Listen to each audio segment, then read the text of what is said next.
Have you ever just stopped and asked yourself, what is my true purpose? It's a huge question, a really heavy one. But today, we're going to break down a fascinating Japanese philosophy that gives us a clear, practical framework for finding an answer. So let's dive into this explainer on Ikigai. So let's start with a feeling I think we can all relate to. I mean, that whole search for what we're supposed to do with our lives, it's something pretty much everyone struggles with at some point.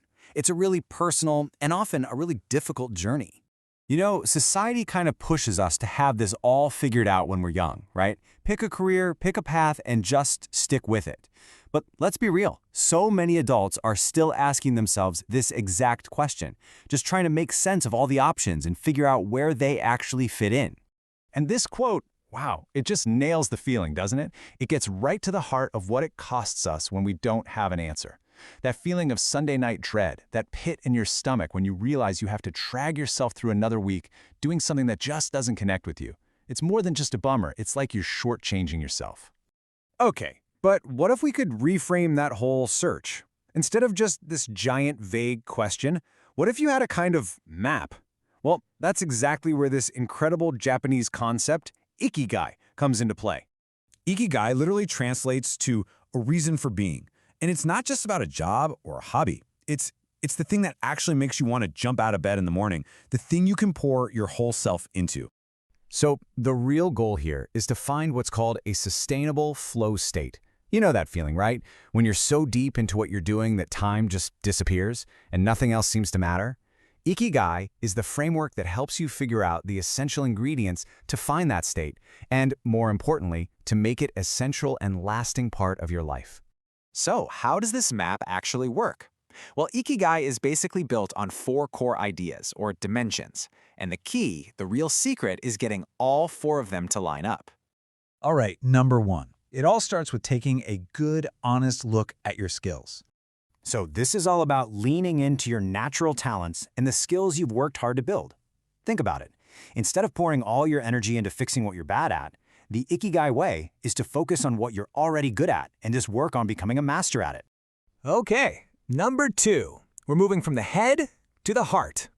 Because hey, it's not enough to just be good at something, right? You have to genuinely love doing it. And let's be real for a second. Not every single task is going to be a blast, but if you love the overall thing you're doing, you can power through those less fun parts without totally losing your momentum. All right, third one. This is where we look beyond just ourselves. See, for your purpose to really stick, it has to serve other people in some way. Your activity has to fill a real need out there in the world. It could be anything, building an app, being a great friend, creating art. It just needs to make some kind of impact, big or small. And number 4, we've got to talk about the practical side of things. Look, to make this whole thing last, you've got to be able to support yourself financially. Now, this isn't about becoming a millionaire. It's just about creating a sustainable situation where you can keep doing your work.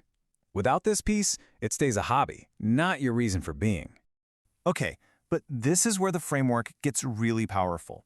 Because just having 1 or 2 of these dimensions, well, that's not enough. The magic really happens where they all cross over. Let's break down what happens when you're missing one of these pieces. So, let's say you combine what you love with what you're good at. Bam! You've got a passion. Maybe you love playing the guitar, and you're amazing at it. But if no one's really willing to pay to hear you play, it's an amazing, fulfilling hobby, but it's not quite a sustainable life path yet. Okay, next up, what if you combine what you love with something the world needs? Well, now you've got a mission. And that feels incredible, right? So meaningful. But you might not actually be that good at it, or you might really struggle to make a living. Think about a super passionate volunteer for a great cause who just can't get any funding. All right, how about this combo? Doing something the world needs and something you can get paid for. That's a vocation. It's a totally stable, useful job. The problem? You might not love it. You might not even be that great at it. And this is a one-way ticket to that Sunday night dread we were talking about. And last but not least, what you're good at plus what you get paid for. That's a profession. And so many people land right here. It's a secure career path for sure. But you might feel that emptiness, like you have no real passion for it, or you feel like it doesn't really contribute anything meaningful to the world. So, okay, we have passion, mission, vocation, and profession. Those are the pieces. So what happens when you finally click them all into place? That sweet spot, right in the dead center where all four of those circles overlap, that is your Ikigai. It's when your passion becomes your profession and your mission becomes your vocation. And when all four of those ingredients are there, that amazing flow state we talked about, it doesn't just become possible, it feels, well, natural. You know, this idea of effortless flow actually pops up in other philosophies too, like the Taoist concept of Wu Wei, which means effortless action. It's that feeling you get when who you are on the inside perfectly aligns with what you're doing on the outside. So finding your Ikigai isn't just about getting a new job. It's about finding this incredible harmony between who you are and what you do. But here's something that's super important to remember. This is not a one-and-done deal. You don't just find your Ikigai and then you're set for life. Your skills change, your passions evolve, what the world needs changes. Finding your Ikigai is an active, ongoing process. It's about constantly tweaking and adjusting as you move through life.